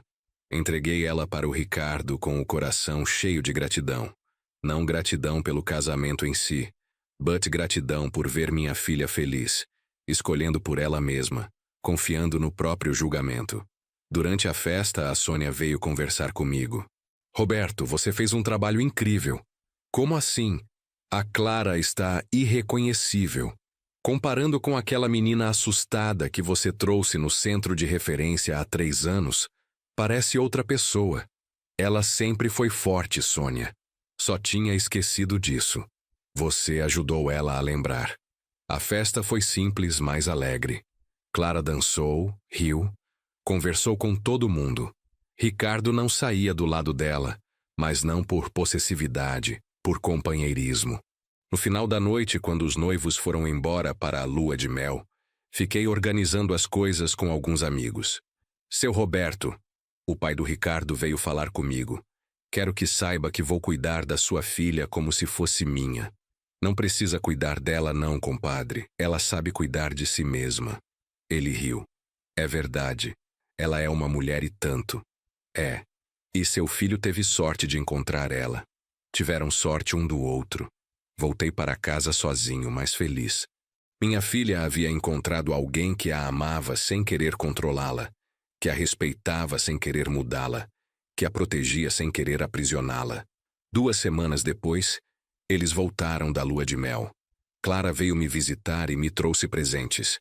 Como foi, filha? Pai, foi perfeito. A gente conversou muito, riu muito, conheceu lugares lindos. E como você se sente sendo casada de novo? Diferente. Completamente diferente do primeiro casamento. Como assim? Com o Mauro, eu me sentia prisioneira que havia ganhado um carcereiro. Com o Ricardo, me sinto como uma pessoa livre que escolheu dividir a liberdade com alguém. Frase bonita e verdadeira. Casamento deveria ser união de liberdades, não troca de liberdade por segurança. 1 ano depois do casamento, Clara me deu a notícia que eu mais esperava e, ao mesmo tempo, mais temia. Estava grávida. Pai, você vai ser avô! Meu coração explodiu de alegria, mas uma pontinha de preocupação também apareceu. Como você está se sentindo, filha? Feliz, pai.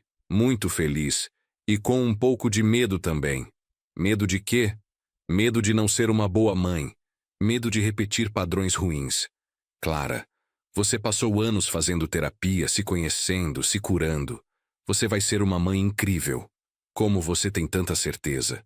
Porque você já demonstrou a característica mais importante para ser bom pai ou mãe. Qual? A capacidade de proteger quem você ama sem sufocar. Clara sorriu, mais tranquila. Pai, quero te pedir uma coisa. O que for.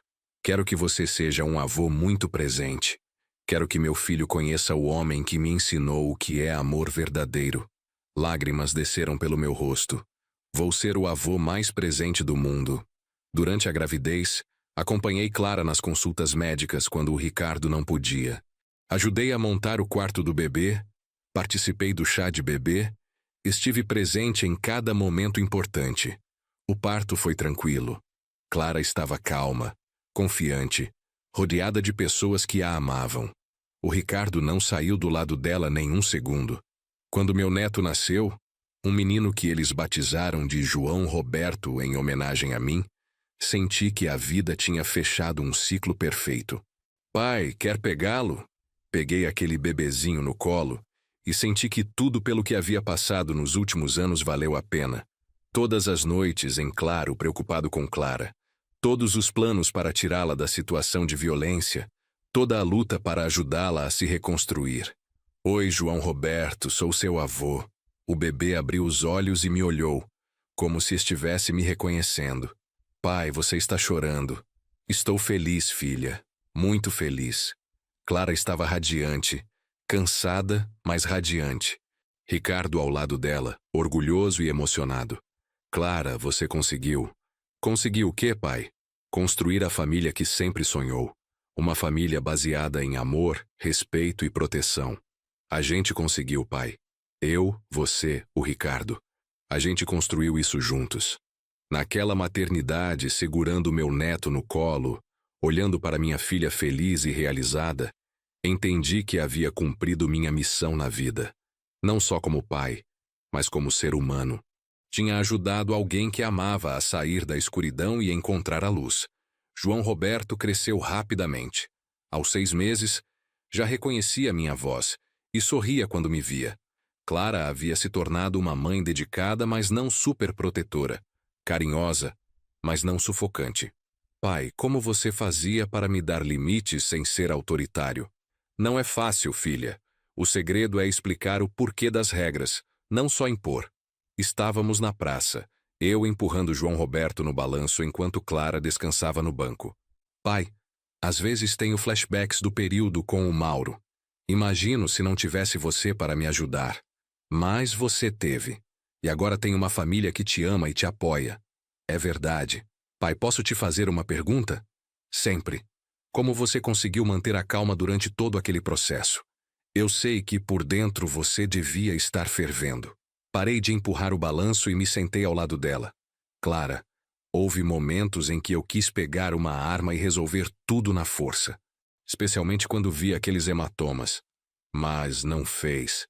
Não fiz porque sabia que isso só ia piorar sua situação. E porque você precisava aprender a se defender sozinha. Como assim? Se eu tivesse resolvido tudo na força, você não teria passado pelo processo de autodescoberta. Não teria aprendido a identificar sinais de alerta. Não teria feito terapia. Não teria se tornado a mulher forte que é hoje. Clara ficou pensativa. É verdade. Se você tivesse apenas me tirado de lá, eu poderia ter caído na mesma armadilha com outro homem. Exato. O que eu fiz foi te dar ferramentas para que você mesma se salvasse. E foi por isso que demorou tanto? Foi. E foi por isso que funcionou. João Roberto começou a chorar com fome. Clara o pegou no colo e começou a amamentá-lo ali mesmo no banco da praça, sem vergonha, sem se esconder. Pai, ver o João Roberto me faz pensar em como vou educá-lo para respeitar as mulheres. Boa pergunta. Como pretende fazer isso? Primeiro, mostrando no dia a dia como deve ser um relacionamento saudável. O Ricardo me trata bem, me respeita, divide as tarefas de casa. João Roberto vai crescer vendo isso. E segundo, conversando abertamente sobre consentimento, sobre igualdade, sobre como tratar as pessoas com respeito. Vai dar certo, filha. Criança aprende mais pelo que vê do que pelo que escuta. Ficamos em silêncio por alguns minutos, observando as outras famílias na praça. Pais brincando com filhos, mães empurrando carrinhos, avós correndo atrás de netos. Pai, obrigada. Pelo que agora? Por ter me ensinado que amor verdadeiro protege sem aprisionar. 2 anos depois, Clara me deu uma notícia que mudaria nossas vidas novamente. Pai, o Ricardo recebeu uma proposta de trabalho em São Paulo. Uma promoção muito boa. Meu coração apertou, mas tentei não demonstrar. Que tipo de proposta? Gerência regional de uma empresa multinacional. Salário 3 vezes maior. Plano de saúde excelente, todas as vantagens. E vocês vão aceitar? Estamos pensando. Mas eu não quero deixar você aqui sozinho. Clara, não toma decisão baseada em mim. Toma decisão baseada no que é melhor para a sua família. Você é minha família também, pai. Sou, mas vocês são uma família nova com um filho pequeno. Essa oportunidade pode ser o futuro do João Roberto. Ricardo estava na cozinha preparando uma madeira, mas dava para perceber que estava ouvindo nossa conversa. Pai, se a gente for, você vem junto. Clara, não discute. Ou você vem junto, ou a gente não vai. Ricardo apareceu na sala com a mamadeira. Senhor Roberto, já conversamos sobre isso. Queremos que o senhor more conosco em São Paulo. O salário vai dar tranquilo para uma casa grande. Fiquei emocionado com a proposta, mas tinha minhas dúvidas. Pessoal, eu tenho 59 anos. Minha vida toda está aqui. Meu trabalho, meus amigos, minhas memórias. Pai, memórias a gente leva no coração. E amigos verdadeiros mantêm contato mesmo à distância. E o trabalho? Você pode se aposentar, pai. Depois de 30 anos na metalúrgica, você merece descansar. Descansar e curtir o neto. Ricardo completou. A ideia era tentadora. Passar os últimos anos da vida perto da filha e do neto, sem a preocupação de trabalhar. Deixem eu pensar. Quanto tempo você precisa? Clara perguntou. 1 semana. Tudo bem. Mas, pai, a resposta da empresa tem que sair até o fim do mês. Naquela noite, fiquei acordado pensando. Por um lado, deixar São Bernardo significava deixar para trás 40 anos de história. A casa onde criei Clara, o trabalho onde construí minha carreira, os vizinhos que me acompanharam nos momentos difíceis. Por outro lado, ficar significava ver minha filha e neto crescerem à distância. Significava visitas esporádicas, telefone, videochamada. Significava não estar presente no dia a dia. No fim de semana fui visitar o túmulo da Márcia. Sempre ia lá quando precisava tomar decisões importantes. Márcia, nossa filha, cresceu. Virou uma mulher forte, independente, mãe de família. Você ficaria orgulhosa. O vento balançou as flores que havia trazido. Ela quer que eu vá morar com eles em São Paulo. E eu não sei o que fazer. Por um lado, quero estar perto dela e do nosso neto. Por outro, tenho medo de estar atrapalhando a vida deles. Fiquei ali por 1 hora, conversando sozinho, organizando os pensamentos. Márcia, se você estivesse viva, o que faria? A resposta veio clara na minha mente. Ela iria, sem pensar 2 vezes. Família sempre foi prioridade para a Márcia. Na segunda-feira liguei para Clara. Filha, tomei minha decisão. E aí, pai? Vou com vocês. Sério? Pai, que alegria. Mas com uma condição. Qual? Vou contribuir com as despesas da casa. Não quero ser um peso. Pai, você nunca seria um peso. Clara, eu preciso me sentir útil. Se vou morar com vocês, preciso contribuir de alguma forma. Tudo bem, pai. A gente divide as contas. E outra coisa. Se em algum momento vocês sentirem que precisa de mais privacidade, falam comigo. Sem constrangimento. Pai, isso nunca vai acontecer. Mas tudo bem. Na terça-feira pedi demissão na metalúrgica. O supervisor tentou me convencer a ficar. Roberto, você é peça importante aqui. Não queremos perder você. Obrigado, seu Márcio, mas é hora de uma nova etapa. Pelo menos fica até treinamos seu substituto. Fico sim. Mais 2 meses, até tudo estar organizado. Nos 2 meses seguintes, organizei minha vida inteira. Vendi a casa onde morei por 25 anos. Foi doloroso, mas necessário. Separei os móveis que ia levar, doei o que não servia, guardei as lembranças mais importantes. Clara me ajudou a fazer a seleção.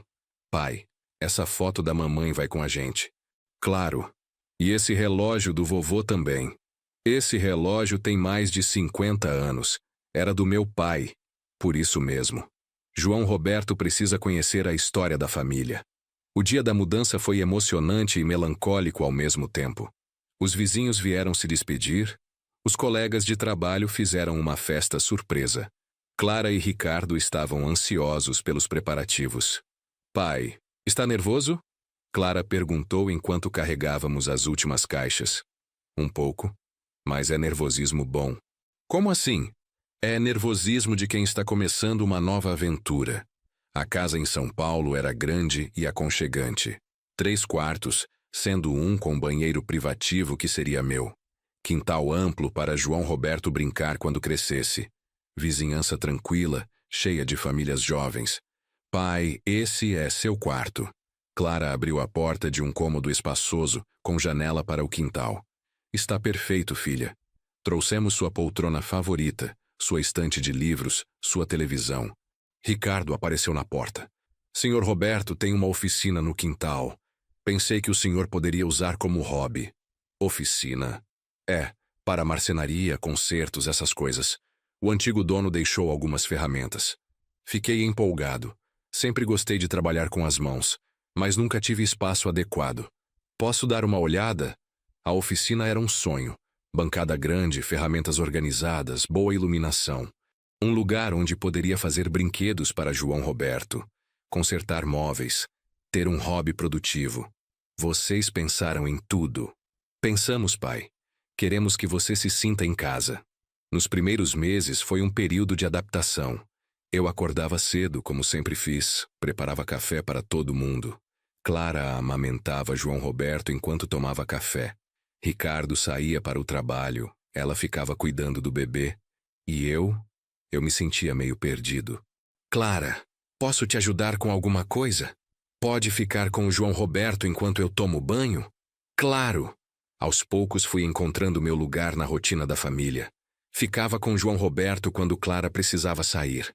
Buscava as compras no mercado, cuidava do quintal, preparava o jantar quando chegava mais cedo.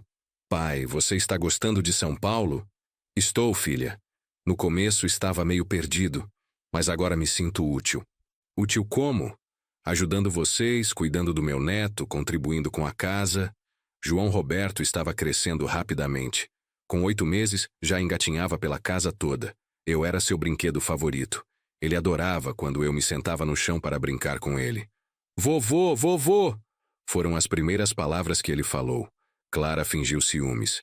Ele fala vovô antes de falar mamãe. É porque vovô fica mais tempo com ele, Ricardo brincou. Era verdade.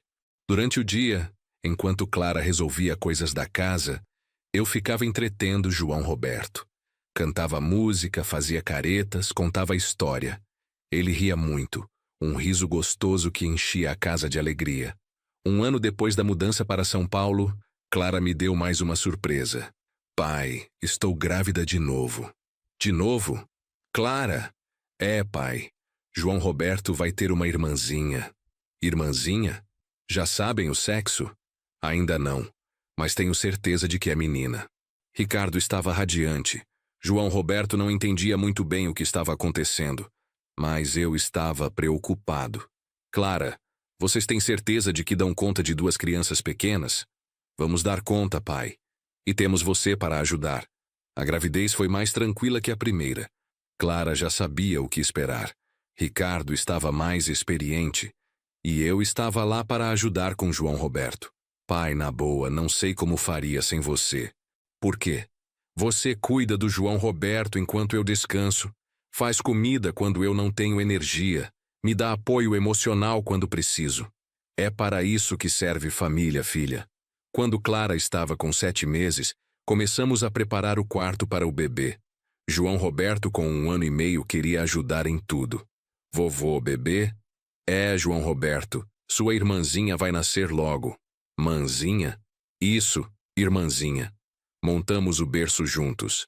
Eu, Ricardo e João Roberto, ajudando. Clara ficou emocionada vendo 3 gerações trabalhando juntas. Pai, esta cena vai ficar guardada para sempre na minha memória. É bonito mesmo ver as gerações se juntando. Pai, posso te fazer uma pergunta? Sempre. Você se arrepende de ter vindo morar conosco? Por que pergunta isso? Porque às vezes acho que você abriu mão de muita coisa para ficar perto da gente. Parei de aparafusar o berço e olhei para ela.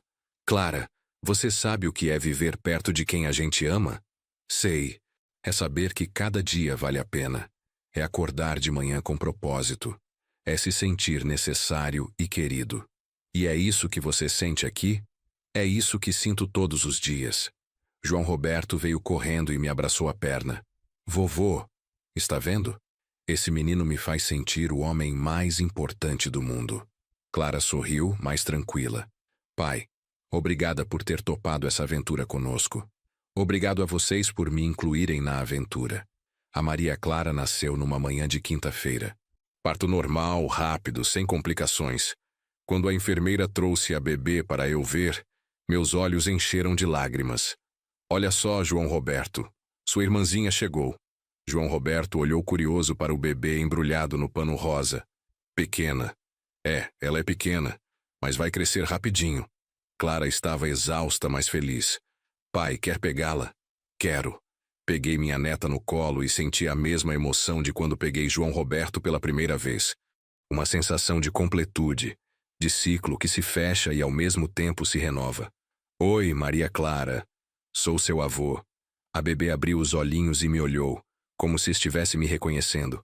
Pai, ela tem seus olhos. Será? Tem sim. Os mesmos olhos da nossa família. Ricardo estava orgulhoso, tirando foto de todos os ângulos. Senhor Roberto, agora temos 2 netos para o senhor estragar. Vou estragar mesmo. É direito de avô. Nos primeiros meses com Maria Clara, a casa virou uma loucura organizada. João Roberto com ciúmes da irmã, Maria Clara chorando de madrugada, Clara cansada de amamentar, Ricardo trabalhando mais para dar conta das despesas. E eu no meio de tudo, ajudando como podia. Pai, pode ficar com os 2 enquanto eu tomo banho? Posso. João Roberto, vem aqui com o vovô. Desenvolvi técnicas para cuidar dos 2 ao mesmo tempo. João Roberto no meu colo, Maria Clara no carrinho cantando música para os 2. Ou João Roberto brincando no chão, Maria Clara no meu braço contando história. Pai, você tem jeito com criança. Já criei uma, lembra? É verdade. Mas com 2 ao mesmo tempo é diferente. É questão de organização e paciência. Você tem paciência infinita com eles.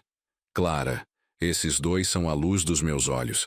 Não existe paciência suficiente para o amor que sinto por eles. À noite, quando todos dormiam, eu ficava na varanda olhando as estrelas e pensando em como a vida tinha me surpreendido. Aos 61 anos, Estava vivendo uma das fases mais plenas da minha vida. Márcia, eu falava baixinho. Se você pudesse ver nossos netos. João Roberto tem seu sorriso. Maria Clara tem seu jeitinho manhoso. Eles são perfeitos. Quando João Roberto fez 3 anos e Maria Clara completou 1 ano e meio, Clara voltou a trabalhar meio período. Eu virei babá oficial dos dois. Pai, você tem certeza de que dá conta? Clara, relaxa, vamos ficar bem. João Roberto, obedece o vovô, tá bom? Tá, mamãe. Maria Clara, seja boazinha. Maria Clara apenas sorriu, ainda pequena demais para entender. Os dias com as crianças eram intensos, mas gratificantes. João Roberto era falante, curioso, cheio de energia. Maria Clara estava começando a andar, entrando em tudo, descobrindo o mundo. Vovô, por que céu azul? Porque Deus gostava de azul quando pintou o céu. E nuvem branca? Porque branco combina com azul. João Roberto aceitava minhas explicações simples sem questionar. Maria Clara ainda não falava muito, mas prestava atenção em tudo. Criei rotinas para os dois. De manhã, café da manhã juntos. Depois, brincadeira no quintal se estivesse sol, ou na sala se estivesse chuva. Meio-dia, almoço e soneca. À tarde, desenho animado, lanche, mais brincadeira. Vovô, conta a história. Qual história você quer? Lobinho. João Roberto adorava a história dos 3 porquinhos. Eu inventava vozes diferentes para cada personagem. Fazia sons de soprar a casa. Maria Clara ria muito, mesmo sem entender direito. Era uma vez 3 porquinhos.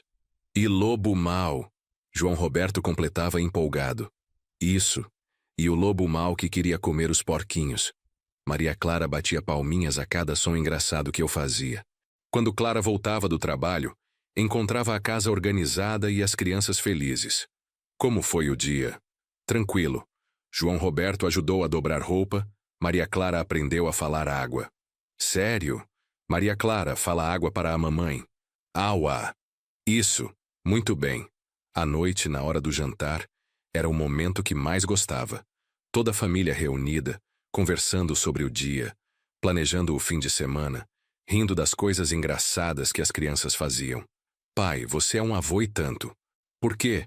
Porque cuida dos meus filhos com o mesmo carinho que cuidou de mim. Eles são parte de você, Clara. Cuidar deles é continuar cuidando de você. Ricardo chegava do trabalho cansado, mas sempre tinha energia para brincar com os filhos antes de dormir.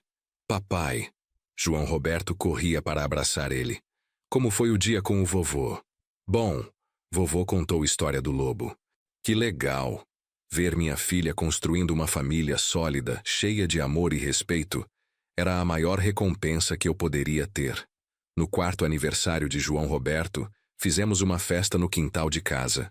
Chamamos os vizinhos, colegas de trabalho do Ricardo, amigos que Clara havia feito em São Paulo. Foi uma festa alegre, cheia de crianças correndo, adultos conversando, muito riso e confusão boa. Vovô, canta parabéns. Parabéns para você, nesta data querida. João Roberto soprou as velhinhas com a ajuda da Maria Clara, que queria participar de tudo. Vovô, Maria Clara apagou minha vela. Ela só estava ajudando. Vocês são uma equipe. Que é equipe? É quando 2 pessoas trabalham juntas para a mesma coisa. Durante a festa, conversei com os vizinhos que elogiavam muito as crianças. Seu Roberto, que netos educados o senhor tem. Obrigado. O mérito é dos pais. Mas a gente vê que o senhor tem uma influência boa na educação deles. Era verdade. Eu tentava ensinar valores simples para as crianças. Respeito, gentileza, honestidade, generosidade. Não através de sermões, mas através do exemplo. João Roberto, quando alguém te dá alguma coisa, o que você fala? Obrigado. E quando você quer alguma coisa? Por favor. E quando você faz alguma coisa errada? Desculpa. Maria Clara, com 2 anos, estava começando a repetir essas palavras também, mesmo sem entender completamente o significado. À noite, depois que os convidados foram embora e as crianças dormiram, Clara, Ricardo e eu ficamos na varanda conversando. Pai, obrigada por tudo que você faz pelas crianças. Eu que agradeço, filha. Elas dão sentido aos meus dias. Pai, posso te perguntar uma coisa? Sempre. Você não sente falta de ter uma vida própria? A pergunta me pegou de surpresa. Como assim vida própria?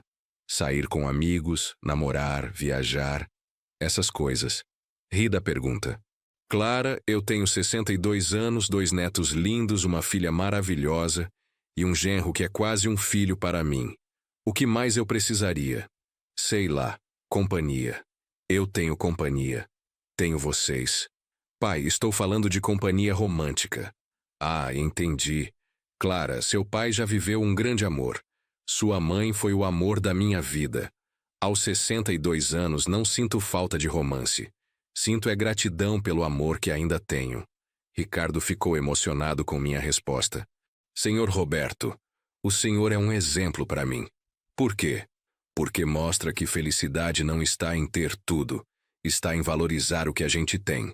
2 anos depois, quando João Roberto estava com 6 anos e Maria Clara com 4, Clara me chamou para uma conversa séria. Pai, o Ricardo recebeu uma proposta de trabalho no exterior. Meu coração deu uma batida diferente. Exterior. Estados Unidos. Uma multinacional quer ele para gerenciar a filial de Miami. E vocês vão aceitar? Ainda estamos decidindo. Mas se aceitarmos, queremos que você venha junto. Clara. Pai, não discute. Onde a gente for, você vai junto. Você é parte da nossa família. A proposta era tentadora para eles. Salário em dólar, excelente plano de saúde, oportunidade de as crianças aprenderem inglês fluente, possibilidade de conhecer o mundo. E vocês querem ir? Queremos, pai. Mas só se você topar ir junto. Clara, eu não falo inglês. A gente aprende. João Roberto pode te ensinar, ela brincou. E meu português enferrujado. Pai, em Miami tem muito brasileiro, você não vai ter problema.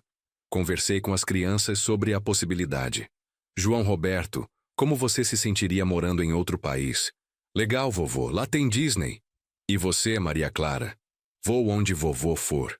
As crianças estavam empolgadas com a aventura. Eu estava receoso, mas não queria ser o impedimento para o crescimento da família. Clara, vou pensar. Quanto tempo você precisa? 1 mês. Durante esse mês, pesquisei sobre Miami, sobre a vida de brasileiros nos Estados Unidos, sobre as oportunidades e desafios. Conversei com João Roberto e Maria Clara sobre deixar os amigos da escola, sobre aprender uma língua nova, sobre morar longe do Brasil. Vovô, lá tem praia? Tem, João Roberto. Praia linda. E sorvete? Tem sorvete também. Então eu quero ir. Maria Clara, sempre seguindo o irmão, concordou. Eu também quero. No fim do mês tomei minha decisão. Clara, vou com vocês. Sério, pai. Sério, família não se separa. Pai, você é incrível. Clara, aos 64 anos vou ter minha segunda aventura internacional. A primeira foi quando nasci. Brinquei. Você nunca saiu do Brasil? Nunca. Vou ser turista no meu país de adoção. Os preparativos foram intensos. Documentos, vistos, escola para as crianças, casa para alugar, mudança internacional. Mas desta vez, eu estava mais confiante. Tinha experiência da primeira mudança para São Paulo. Pai, está nervoso? Um pouco, mas é nervosismo bom. Como assim?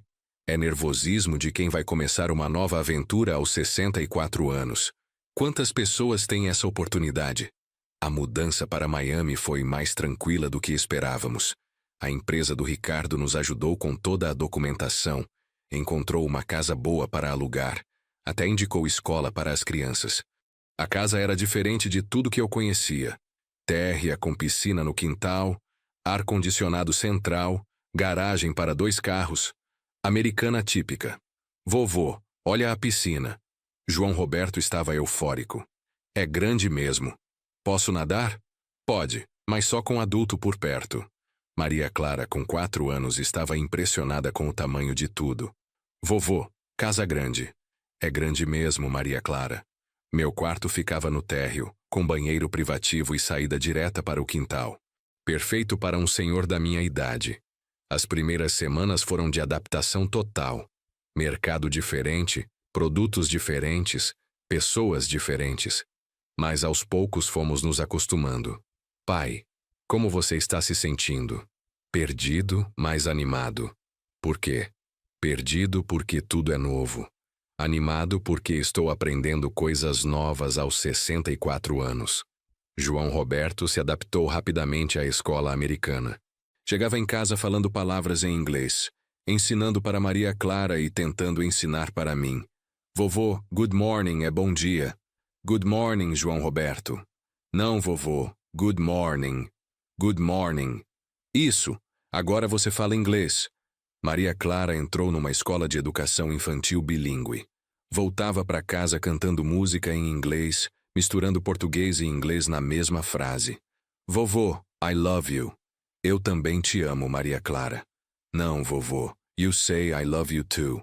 I love you too, Maria Clara. As crianças viraram minhas professoras de inglês. Pacientemente me ensinavam palavras novas, corrigiam minha pronúncia, me ajudavam no mercado quando eu não sabia como pedir alguma coisa. Clara estava feliz com a mudança.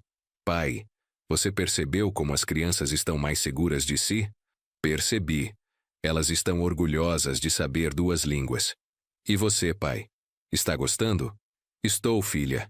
É desafiador, mas é bom ter desafios na minha idade. Ricardo estava realizado profissionalmente. O trabalho novo era estimulante, o salário permitia uma vida confortável e ele estava aprendendo muito. Senhor Roberto, obrigado por ter topado vir conosco. Obrigado a vocês por me incluírem na aventura. Família é isso, não é? A gente enfrenta os desafios juntos. É isso mesmo, Ricardo. Hoje, 5 anos depois da mudança para Miami, estou sentado na varanda da nossa casa, vendo João Roberto, de 11 anos, ensinar Maria Clara, de 9, a andar de bicicleta no quintal. Eles falam inglês entre si, mas comigo sempre falam português. Vovô, consegui! Maria Clara grita empolgada, pedalando sozinha. Muito bem, minha netinha. João Roberto corre ao lado dela, orgulhoso de ter ensinado a irmã. Clara está grávida do 3º filho. Aos 35 anos, decidiu completar a família. Ricardo está eufórico. Eu estou ansioso para conhecer meu 3º neto, e as crianças querem que seja um menino. Pai, você não está cansado de tanta criança? Clara pergunta, sentando ao meu lado na varanda. Cansado? Filha, essas crianças me mantêm jovem. Você tem quase 70 anos e mais energia que eu. É porque tenho razões para ter energia. Olho para minha filha, barriguda e feliz. Olho para meus netos brincando no quintal. Olho para esta casa em Miami, para esta vida que nunca imaginei ter. Clara, posso te fazer uma confissão? Claro, pai. Às vezes fico pensando, se não tivesse visto aqueles hematomas no seu braço naquele domingo, você estaria viva hoje? Clara pegou minha mão. Pai, não pensa nisso. Não consigo evitar, ele disse que ia te matar. Mas não matou, porque você me salvou. Nós nos salvamos juntas, filha. É verdade. Mas, pai, quer saber de uma coisa? O quê? Tudo o que passei me tornou quem sou hoje. Uma mulher forte que sabe o que quer, que não aceita desrespeito, que educa filhos para serem pessoas respeitosas. Você acha que valeu a pena passar por tudo aquilo? Não, pai. Violência nunca vale a pena. Mas já que passei, pelo menos tirei lição. Que lição? Que amor verdadeiro protege sem controlar. Que família é quem te apoia nos momentos difíceis. Que força a gente não sabia que tinha aparece quando precisa. João Roberto para de brincar e vem correndo. Vovô, conta aquela história de quando você salvou a mamãe. De novo, João Roberto. De novo, Maria Clara. Vem ouvir a história do vovô herói. Maria Clara larga a bicicleta e vem se sentar no meu colo. Era uma vez um pai que amava muito sua filha. Começo a contar a história mais uma vez, editada para crianças, sem os detalhes pesados, mas com a mensagem principal. Amor de família é incondicional e protetor. Enquanto conto, olho para Clara, que sorri orgulhosa. Olho para as crianças, que prestam atenção em cada palavra. Olho para esta vida que construímos juntos e sinto que cumpri minha missão como pai. Não só protegi minha filha do perigo, ensinei ela a se proteger sozinha. Não só a tirei de uma situação ruim, ajudei ela a construir uma vida boa. E agora, aos 69 anos em Miami, com 3 netos e uma família unida, posso dizer que fui um pai de verdade. Um pai que soube que amor verdadeiro às vezes exige coragem, estratégia, paciência e muita fé de que no final tudo dará certo. E assim o vovô salvou a mamãe e eles viveram felizes para sempre. Termino a história. Para sempre, vovô. Para sempre, João Roberto. E é verdade. Conseguimos nosso final feliz.